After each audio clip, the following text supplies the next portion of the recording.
అందరికీ ప్రైజ్‌లాడండి. ఎలా ఉన్నారు అందరూ? నేను ఈరోజు మీతో ఒక విషయాన్ని షేర్ చేసుకుందామని మీ ముందుకు వచ్చాను. అది ఏంటి అనంటే, లాస్ట్ టైము డీఎస్సీ ఎగ్జామ్స్ రాశారు కదా! మొన్న 2025 డీఎస్సీ. దానికి సంబంధించి నేను నా లైఫ్‌లో జరిగినటువంటి విషయాన్ని మీతో షేర్ చేసుకుంటాను.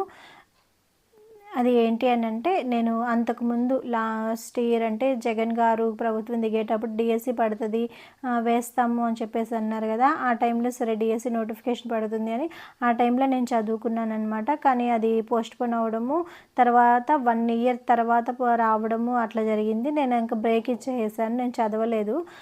అయితే ఏమైందంటే పోస్టులు ఎన్ని అని చెప్పేసి చూసినప్పుడు నాది నెల్లూరు డిస్ట్రిక్కు 2010 ఇది 115 ఉన్నాయన్నమాట పోస్టులు. నెల్లూరు డిస్ట్రిక్ట్‌లో ఎస్‌జీటీ అనమాట. ఎస్‌జీటీకి 115 పోస్టులే ఉన్నాయి. కాబట్టి చాలా తక్కువ ఉన్నాయి కాబట్టి చాలా తక్కువ కాబట్టి నేను ప్రిపేర్ అయినా వేస్ట్ అని చెప్పేసని నేనైతే ఇంకా స్టాప్ చేసేసాననమాట. దాని మీద నాకు ఇంట్రెస్ట్ కూడా లేదు. ఇంట్రెస్ట్ కూడా లేకపోతే ఇంకా ఏమైందంటే మళ్ళీ డీఎస్సీ నోటిఫికేషన్ పడడము, అప్లికేషన్స్ అవన్నీ జరుగుతూ ఉండడం, అందరూ ఇవ్వడం అలా జరుగుతుంది కదా! ఆన్లైన్‌లో పెట్టుకోవడం అదంతా. అంతకుముందు జగన్ గారు పెట్టినప్పుడు ఒక 800 రూపీస్ పెట్టేసి నేను కట్టాననమాట. టెట్ అదే డీఎస్సీ వీటికి కడతాం కదా! దానికి మనీ కట్టాము. ఇంకా మా హస్బెండ్ మా డ్యాడీ వాళ్ళిద్దరు ఏంటంటే, మా హస్బెండ్ ఏంటంటే 800 రూపీస్ నువ్వు కట్టావు, మళ్ళీ పోస్ట్‌పోన్ అవ్వచ్చేమో మరి వాళ్ళు ధర్నా చేస్తున్నారు కదా! టైం ఉంటుంది, నువ్వు ప్రిపేర్ అవ్వు అని ఇది అప్లికేషన్ పెట్టు, డబ్బులు వేస్ట్ అవుతాయి, మనవి మళ్ళీ రిటర్న్ కూడా రావు, నువ్వు అప్లికేషన్ పెట్టు అని చెప్పేసి అంటున్నారు. అప్లికేషన్ పెట్టడం వరకే కాదు, చదవాలి కదా! నేను అసలు ప్రిపేర్ అవ్వలేదు, నాకు అసలు ఆలోచన లేదు, నేను చదవను, నేను పెట్టను అన్నట్లుగా నేను అంటున్నాను. మా డాడీ కూడా ఏమైద్ది ఓసారి నువ్వు చదువు, ప్రిపేర్ అవ్వు అని చెప్పేసి చెప్తున్నారనమాట. దానికి అప్లికేషన్ పెట్టు, మళ్ళీ టైం అయిపోతుంది. ఎప్పుడు అనంటే మే 15వ తారీఖుకి లాస్ట్ డేటు, మే 14వ తారీఖు ఇంట్లో డిస్కషన్ అనమాట. ఇంకా వాళ్ళిద్దరూ నాకు అప్లికేషన్ పెట్టు టైం అయిపోతుంది అని చెప్పేసి అన్నప్పుడు ఇంకా సరే అని చెప్పేసి నాకు ఏమనిపించింది అంటే, దేవుడు నా మనసులో వచ్చిన తలంపు, నువ్వెందుకు అవిధేయత చూపిస్తున్నావు, నువ్వు వాళ్ళ మాట విని నువ్వు విధేయత చూపించాలి కదా అని చెప్పేసి అంటున్నారు. నాకు మెయిన్ నేను ఎందుకు అవిధేయత చూపిస్తున్నాను అంటే, మెయిన్ నాకు అక్కడ పోస్టులు తక్కువ ఉన్నాయి. 115 పోస్టులు ఉన్నాయంటే చాలా తక్కువ. దానికి బాగా కష్టపడి చదవాలి. నేనేమో అసలు చదవలేదు, తక్కువ పోస్టులు కాబట్టి నేను చదవలేదు. నాకు టైం కూడా లేదు. ఎందుకనంటే జూను 13వ తారీఖు నుంచి ఎగ్జామ్స్, జూన్ నెలలో ఎగ్జామ్స్ అని చెప్పేసి అంటున్నారు. నాకు అప్లికేషన్ పెడుతుంది నేను మే 14వ తారీఖు నేను అప్లికేషన్ పెట్టాలి. కరెక్ట్గా 1 మంత్ ఉంటుంది టైం, అటు ఇటు చూసినా కూడా. ఆ 1 మంత్లో నేనేం చదవాలి? ఒక 18 బుక్స్ మొత్తం చదవాల్సినవి.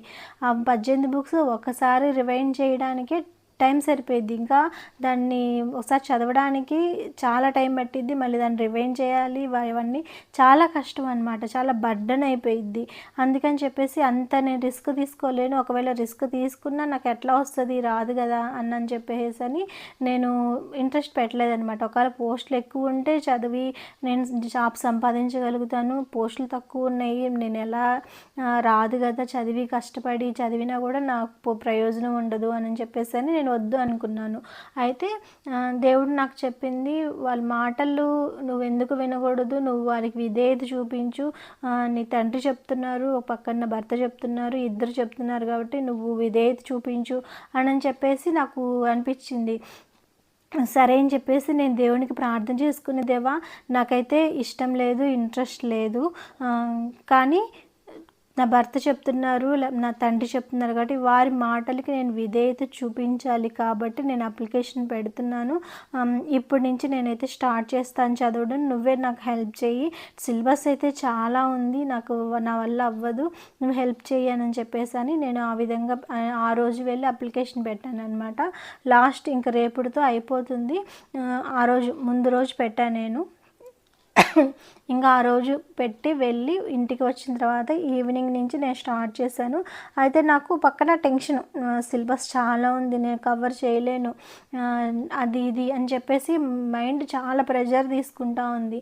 అయితే దేవుడు నాతో ధైర్యపరుస్తూ మాట్లాడుతూనే వస్తున్నాడు. ఎట్లా అంటే బైబిల్లో దావీదు గొల్యాతుని ఏ విధంగా అయితే ఓడించాడో, నాకు ఇక్కడ దావీదు గొల్యాతు స్టోరీ వినిపించినప్పుడు నేను అర్థం చేసుకున్నది ఏంటంటే, గొల్యాతు అంటే నాకు చాలా సిలబస్. అంత పెద్ద ఎత్తు ఉన్నటువంటి గొల్యాతు అని అంటే నాకు డిఎస్సికి ప్రస్తుతం నాకు లేని టయానికి చాలా ఎక్కువ సిలబస్. ఆ సిలబస్ అన్నది నాకు గొల్యాతుతో దేవుడు చూపించాడు. కాబట్టి అది నువ్వు కొట్టగలుగుతావు. దావీదు ఏ విధంగా అయితే వడిసెలతో కొట్టాడో, నువ్వు విశ్వాసంతో నువ్వు ఆ సిలబస్ని కంప్లీట్ చేసుకోగలుగుతావు అని చెప్పేసి దేవుడు నాతో మాట్లాడినట్టు అనిపించింది అనమాట. ఆ తర్వాత గిద్యోను గురించి నేను చూపించారనమాట దేవుడు. గిద్యోను బలం లేనటువంటి వ్యక్తి, కానీ నువ్వు పరాక్రమం కలిగిన బలార్జుడా అని చెప్పేసి మాట్లాడాడు. ఇశ్రాయేల్ జనాంగం తక్కువ ఉన్నారు, ఎదుట ఉన్నటువంటి వారు శత్రువుల జనాంగం అన్నది చాలా ఎక్కువగా ఉందన్నమాట. కాబట్టి ఇంత తక్కువ జనంతో అంత ఎక్కువ మంది జనాన్ని ఎలా ఓడించగలుగుతాడు గిద్యోను? కానీ దేవుడు సహాయం చేస్తాను, నేను సహాయం చేస్తాను అని చెప్పేసి అని గిద్యోన్తో మాట్లాడడము, పరాక్రమము గల బలార్జుడా అని చెప్పేసి గిద్యోన్ని ధైర్యపరచడము, అలా చూసినప్పుడు నేను ఆ విషయంలో నుంచి నేను నేర్చుకున్నది చాలా తక్కువ టైము, నాకు చదివే టైం చాలా తక్కువ, కానీ దేవుడు నాకు హెల్ప్ చేస్తా అంటున్నాడు. పరాక్రమం గల బలార్జుడు అని చెప్పేసి గిద్యోన్ని ఏ విధంగా అయితే ధైర్యపరిచాడో, దేవుడు నన్ను కూడా ఈ విషయం గుర్తు చేసి ధైర్యపరుస్తున్నాడు. నేను ఉన్నాను, నువ్వు చదువు అని చెప్పేసి అన్నట్లుగా నాకు అనిపించింది అని చెప్పేసి నేను ఇంక చదవడం స్టార్ట్ చేశాను. నేను కరెక్ట్గా చదివింది గట్టిగా ఒక 25 days అట్లా చదువుంటానంటే, అది కూడా ఇంకా ట్రావెలింగ్, మళ్ళీ అక్కడి నుంచి ట్రావెలింగ్ వచ్చేసేయడము, ఆ మధ్యలో నాకు ఫీవర్ రావడము, ఫీవర్ వచ్చి ఒక 2 days 3 days నేను అసలు బుక్సే పట్టుకోలేని పరిస్థితి రావడము, అట్లా జరిగిందనమాట. ఇంక సరే అని చెప్పేసి నా ప్రయత్నం అయితే ఎగ్జామ్ డేట్ వరకు నా ప్రయత్నం అయితే నేను చేస్తాను. తర్వాత దేవుని చిత్తం, దేవుడు నాతో మాట్లాడాడు. ఎందుకు అని అంటే, నువ్వు ఏదైతే ఎందుకు చూపించట్లేదని దేవుడు నాతో అన్నప్పుడు, నేను దేవుని మాటకి నేను తలొగ్గి చెప్పారు కదా అని చెప్పేసి అని నేను విధేయత చూపించాను. కాబట్టి దేవుడు నాకు హెల్ప్ చేస్తాడు అని. మళ్ళీ ఆ టైంలోనే నాకు వరుసగా అక్కడ మమ్మీ వాళ్ళు నెల్లూరులో ఉన్నానన్నమాట. ఆ టైంలో సమ్మర్ హాలిడేస్ కాబట్టి వెళ్ళినప్పుడు అక్కడ చర్చిలో అక్క వాళ్ళు ఏం చెప్పారంటే, సండే స్కూల్ పరిచర్య నువ్వే తీసుకోవాలి అని చెప్పేసి అన్నారు. దానికి నేను డిఎస్సి ప్రిపేర్ అవ్వాలి, నాకు తీసుకోవడం కష్టం అని వాళ్ళని నేను ఎదిరించలేను. నాకు అక్కడ దేవుడు ఏంటంటే విధేయత నేర్పిస్తూ ఉన్నాడనమాట. అక్క చెప్పినప్పుడు నువ్వు తీసుకోవాలి అని అన్నప్పుడు ఫస్ట్ వారం సరే అని చెప్పేసి తీసుకున్నాను. నాకు తీసుకోవాలంటే ఏం చేయాలి? శనివారం రోజు ప్రిపేర్ అవ్వాలి, సండే చెప్పడానికి, సండే స్కూల్ పరిచర్యలు చెప్పడానికి. సరే అని చెప్పేసి ఫస్ట్ వీక్ ఓకే అని చెప్పేసి చెప్పాను. తర్వాత సెకండ్ వీక్ కూడా నన్ను తీసుకోమన్నారు. సెకండ్ వీక్ కూడా సరే అని చెప్పేసి ప్రిపేర్ అయ్యాను. థర్డ్ వీక్ నన్ను అట్లా 3 weeks వరుసగా నన్నే తీసుకోమన్నారనమాట. నేను ప్రిపేర్ అవ్వాలి, నాకు టైం లేదు, నాకు చాలా సిలబస్ ఎక్కువ ఉంది, దాన్ని ఎలా రికవర్ చేయను, నేను దాన్ని ఎలా చదవాలో నాకే అర్థం కావట్లేదు అని చెప్పేసి నేను వాళ్ళకి చెప్పలేను. అదేంటంటే అవిధేయత చూపించినట్లు అవుతుంది అని చెప్పేసి అని, సరే అని చెప్పేసి అని నేనే ప్రిపేర్ అవుతూ పక్కన 3 daysలో ఒక రకంగా ఆ క్రూషియస్ టైంలో నాకు ఆ 3 days కూడా ఒక రకంగా వేస్ట్. అది కానీ అది దేవుని పరిచర్యే కదా, దేవుడు నాకు అప్పగించిన పరిచర్యే కదా, అక్క వాళ్ళు తీసుకోమన్నారు, వాళ్ళకి నేను ఎందుకు ఎదురు చెప్పి లేదు నేను తీసుకోను అని చెప్పేసి ఎదురు చెప్పడము అన్న ఉద్దేశంతో అప్పుడు కూడా నేను ఓకే ఓకే అంటూ 3 days వరుసగా నేను తీసుకున్నాను. ఆ 3 days తీసుకోవాలంటే ముందు రోజు ఖచ్చితంగా పిల్లలకి ఏం చెప్పాలి, ఏ విధంగా చెప్పాలి అని చెప్పేసి అని దాని గురించే ప్రిపేర్ అవ్వాలి. అంటే నా సిలబస్, నా ఎగ్జామ్ అదంతా తీసి పక్కన పెట్టేసి మళ్ళీ పిల్లలకి ఏం చెప్పాలి, ఏం నేర్పించాలని దాని గురించి నేను ప్రిపేర్ అవ్వాలన్నమాట. ఆ విధంగా నాకు టైం కొంచెం తగ్గింది, చదవడానికి తగ్గుతున్నట్టే. కానీ దేవునికి నేను సమయం ఇచ్చాను, దేవుడు నాకు హెల్ప్ చేస్తాడు అని చెప్పేసి నాకు మనసుకు అనిపిస్తూ ఉంది. ఇట్లా జరుగుతూ ఉన్న నేపథ్యంలో మాకు ఎగ్జామ్స్ కూడా మామూలుగా షిఫ్ట్ల వారీగా డిఎస్సి రాసిన వాళ్ళకి అర్థమవుతుంది, షిఫ్ట్ల వారీగా జరిగినాయి. ఈ కొన్ని రోజులు నాకు ఫస్ట్ రోజే పడింది. కనీసం లాస్ట్ రోజు ఎగ్జామ్స్ లాస్ట్ అప్పుడు పడుంటే కొంచెం టైం ఉండేది, చదవడానికి కూడా నాకు సమయం ఉండేది అట్లా. కానీ నాకు పడడమే ఫస్ట్ రోజు పడింది అనమాట. అంటే చాలా గట్టిగా చెప్పాలంటే ఒక 25 days నేను అప్లికేషన్ పెట్టి స్టార్ట్ చేసిన కాడి నుంచి ఎగ్జామ్కి నాకు 14వ తారీఖు నేను అక్కడ పెట్టాను, 13వ తారీఖు నేను ఎగ్జామ్ రాశాను అనమాట. ఆ మధ్యలో ఇట్లా 3 days కానీ, తర్వాత నాకు జ్వరం వచ్చి నేను చదవకుండా ఉండడము, అట్లా నేను 1 week ఒక రకంగా వేస్ట్ చేసుకున్నట్టు. అంటే 4 weeksలో నేను 3 weeks నేను గట్టిగా ప్రిపేర్ అయినట్టు చెప్పగలుగుతాను అనమాట. అయితే దేవుని మీదే ఆధారపడి నాకు ఎన్ని మార్కులు వచ్చినా పర్వాలేదు, లేకపోతే నాకు జాబ్ రాకపోయినా పర్వాలేదు. నేను అయితే అదే అనుకున్నాను, దేవా నువ్వు నాకు చెప్పావు కాబట్టి నేను నీకు విధేయత చూపిస్తున్నాను, నాకు హెల్ప్ చేసేది నువ్వే. అది జాబ్ వస్తే అది ఒక పెద్ద గొప్ప సాక్ష్యంగా ఉంటుంది, రాకపోయినా ఇబ్బంది లేదు. ఎందుకనంటే చాలా సంవత్సరాల నుంచి ప్రిపేర్ అయ్యే వాళ్ళు చాలామంది ఉంటున్నారు. నేను ఈ 21 daysలో నేను ప్రిపేర్ అయ్యి జాబ్ కొట్టడం అన్నది నాకు అసాధ్యంగానే అనిపిస్తుంది. కానీ ఎందుకు నువ్వు విధేయత చూపించకూడదు అని చెప్పేసి మాట్లాడుతున్నావు కాబట్టి నీ మాటకి నేను విధేయత చూపించి నేను చదువుతున్నాను.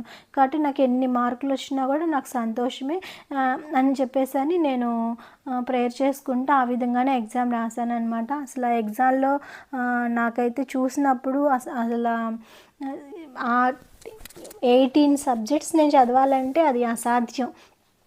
కానీ ఎగ్జామ్లో రాసినప్పుడు నాకు అసలు ఏం పెట్టాను, కొన్ని క్వశ్చన్స్కి ఆన్సర్స్ కూడా నాకైతే సరిగ్గా అయితే తెలియదు. అట్లాంటిది దేవుడు నాకు హెల్ప్ చేస్తాడు, ఏసే నువ్వే నాకు హెల్ప్ చేయి అని చెప్పేసి ఆ విధంగానే నేను ప్రేయర్ చేసుకొని ఎగ్జామ్ అయితే కంప్లీట్ చేశాను అనమాట. నాకు వచ్చిన మార్కులు వచ్చేసి నాకు టెట్ను డిఎస్సి రెండు కలిపి నాకు 60 marks వచ్చినాయి. అసలు నేనైతే ఎక్స్పెక్ట్ చేయలేదు నాకు 60 markuలు వస్తాయి, 100కి 60 మార్కులు వస్తాయి అని అయితే నేను కళలో కూడా ఎక్స్పెక్ట్ చేయాల. ఎందుకంటే నేను అసలు సరిగ్గా నేను ప్రిపేర్ అయింది లేదు, నాకు టైం లేదు, రివిజన్ చేసుకోవడానికి కూడా టైం ఉండదు, చదవడానికి చేయడానికి సరిపోద్ది, చాలా సిలబస్ ఉంది, అదంతా చేయాలంటే చాలా కష్టం. అయినా కూడా దేవుడు నాకు హెల్ప్ చేశాడు అని నాకు అనిపిస్తుంది. అంటే ఈ ప్రస్తుతం ఇంకా మెరిట్ లిస్ట్ ఇంకా రిలీజ్ అవ్వలేదు, లేకపోతే జాబ్ వస్తుంది రాదు అన్నది తెలియదు. నాకైతే పోస్టులు తక్కువ కాబట్టి నెల్లూరులో మా క్యాస్ట్కి సంబంధించి 70 పైనే రావాలి మార్క్స్, అప్పుడే జాబ్ వస్తుంది అని చెప్పేసి అంటున్నారు. కాబట్టి నాకైతే జాబు రాదు అన్నది కన్ఫామ్గా తెలుస్తుంది, జాబ్ రాదు అని. కానీ నాకు మార్కులు రావడం అన్నది ఏం చదవనటువంటి నాకు అన్ని మార్కులు వచ్చినాయి అని అంటే అది ఖచ్చితంగా దేవుడు నా పట్ల, నేను దేవునికి విధేయత చూపించాను కాబట్టి దేవుడు నా పట్ల చేసిన అది గొప్ప కార్యమని నేనైతే నమ్ముతున్నాను. ఆ విషయాన్నే అంతకుముందు కూడా దేవుడు ఒకసారి నువ్వు సాక్ష్యం చెప్పకూడదు అని చెప్పేసి నాకు ప్రేరేపించినప్పుడు ఏం లేదు కదా, మార్కులు కూడా నాకు తెలియదు, నేను ఎలా చెప్తాను, ఎన్ని మార్కులు వస్తున్నాయో కూడా నాకు తెలియదు క్లియర్గా, నేను ఎలా చెప్పగలను అని చెప్పేసి అనుకున్నాను. కానీ ఈరోజు కూడా దేవుడు నాతో మాట్లాడాడు, నువ్వెందుకు దేవుడు చేసిన కార్యము ఎదుటి వారికి చెప్పకూడదు అని చెప్పేసి మళ్ళీ దేవుడు నన్ను హెచ్చరించాడు. కాబట్టి ఎవరికైనా సరే మీకు యూజ్ అనిపిస్తుందని నేనైతే ఈ వీడియో తీస్తున్నాను, చెప్తున్నాను అనమాట. మీకు ఖచ్చితంగా ఎంత చిన్న సమస్య, ఎంత పెద్ద సమస్య అయినా, ఎంత చిన్న సమస్య అయినా దేవునికి విధేయత చూపించినప్పుడు, దేవుని మాటలకి మనం లోబడినప్పుడు మనం అద్భుతము, ఆశ్చర్యము మన జీవితంలో ఖచ్చితంగా చూస్తామన్నమాట. నా జీవితంలో కూడా నేను చూసాను. నేను చూసి అసలు చాలా సర్ప్రైజ్. నాకు తెలిసిన వాళ్ళు, ఒక రిలేటివ్స్, నాకు తెలిసిన వాళ్ళందరికీ కూడా నీకు ఎన్ని మార్కులు వచ్చినాయి అని అడిగినప్పుడు నాకు 60 వచ్చినాయి అని.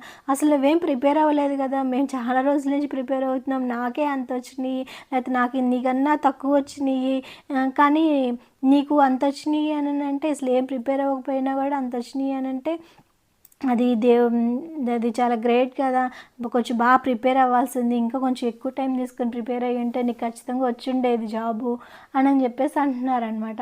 నాకు అది చాలా హ్యాపీ అనిపించింది. జాబు రావడం రాకపోవడం అన్నది తర్వాత సంగతి. అయితే నాకు అన్ని మార్క్స్ దేవుడు ఇచ్చాడు కాబట్టి నాకు అది సాటిస్ఫాక్షన్ అని చెప్పేసి నాకు అది చాలా హ్యాపీ అనిపించింది. అదే మీతో షేర్ చేసుకుందామని నాకు అనిపించింది అనమాట. కాబట్టి ఏ విషయంలో అయినా సరే దేవుని మీద ఆధారపడి దేవుడు మీతో చెప్తాడు. అంటే ఎలా చెప్తాడు, ఆయన ఏమన్నా స్వరం వినిపించి మాకేమన్నా చెప్తారా అని చెప్పేసి మీకు అనిపించవచ్చు. కానీ మన దేవునికి మనమైతే ఎప్పుడైతే సరెండర్ అవుతామో అప్పుడు తను మనల్ని హృదయంలో ఒక రకంగా చెప్పాలంటే మన హృదయంలో ఆ ప్రేరేపణ వస్తూ ఉంటుందన్నమాట. అది మాట వస్తూ ఉంటుంది.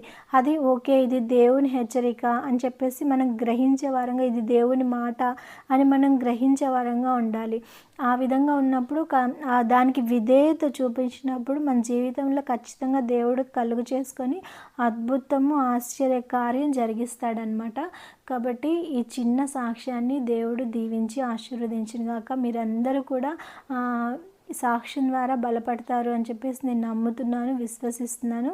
మరొక వీడియోతో మళ్ళీ కలుద్దాము. అంతవరకు ప్రైజ్. ఆమేన్.